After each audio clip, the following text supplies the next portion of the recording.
বাংলা নববর্ষকে বরণ করে নিতে উৎসবের রঙে সেজেছে চারপাশ।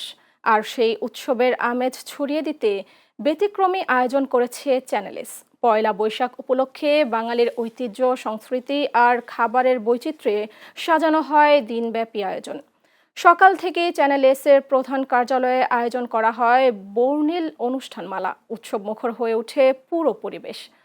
অফিস প্রাঙ্গণ সাজানো হয় বাঙালির ঐতিহ্যবাহী আলপনা, রঙিন ব্যানার এবং পয়লা বৈশাখের চিরচেনা সাজে। লাল সাদা রঙের প্রাধান্য পুরো পরিবেশ হয়ে ওঠে আরও প্রাণবন্ত।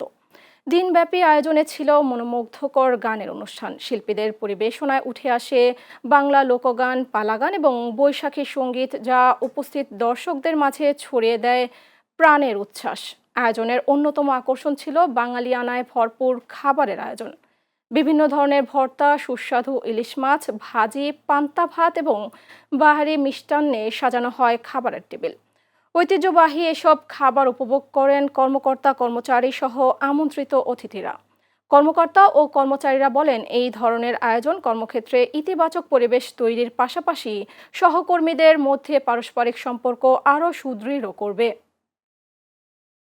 বৈশাখ উৎসব উপলক্ষে সবাইকে ধন্যবাদ জানাচ্ছি এবং কৃতজ্ঞতা জানাচ্ছি। চ্যানেল প্রত্যেক বছরই চেষ্টা করে বৈশাখ বিভিন্ন অনুষ্ঠান এভাবে পালন করতে, বাংলা সংস্কৃতির সাথে থেকে বাংলা সংস্কৃতিকে ধারণ করে চ্যানেলস। এবং এখানে যারা আসছেন, সব অংশগ্রহণ করেছেন। আমরা পান্তা ইলিশের আয়োজন করেছিলাম। এখানে যারা অতিথি আসছেন, শিল্পী আসছেন, সবাইকে চ্যানেলসের পরিবারের পক্ষ থেকে ধন্যবাদ।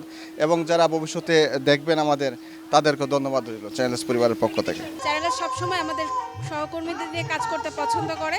আমরা সবাই মিলে সারাদিনে খুব আনন্দ করছি এবং সবাইকে জানাই চ্যানেলসের পক্ষ থেকে শুভ নববর্ষের শুভেচ্ছা। চ্যানেলে সেটা বরাবরই প্রতিটা ইভেন্টে ছোট করে তাদের সব পরিবারের মতন করে সবাইকে আগলায় নিয়ে এই গান বাজনা খাওয়া দাওয়া সবসময় করে থাকে।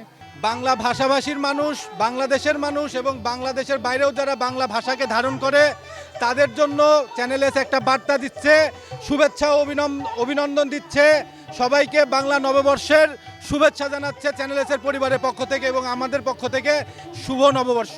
এরকম আয়োজন করা উচিত, তাতে কি আমাদের সবার মধ্যে যে একটা আন্তরিকতা, ভালোবাসা, বন্ডিংটা আরও বেশি তৈরি হবে। কারণ একটা উৎসব হলে সবার সাথে দেখা হয়, সবার সাথে কথা হয়, তো সে সম্পর্কটা তখন আরও বেশি মজবুত হয় একটি আয়োজনের মধ্যে দিয়ে। আর এটা আমাদের ঐতিহ্যটাকে ধরে রাখাটা আমি মনে করি প্রয়োজন।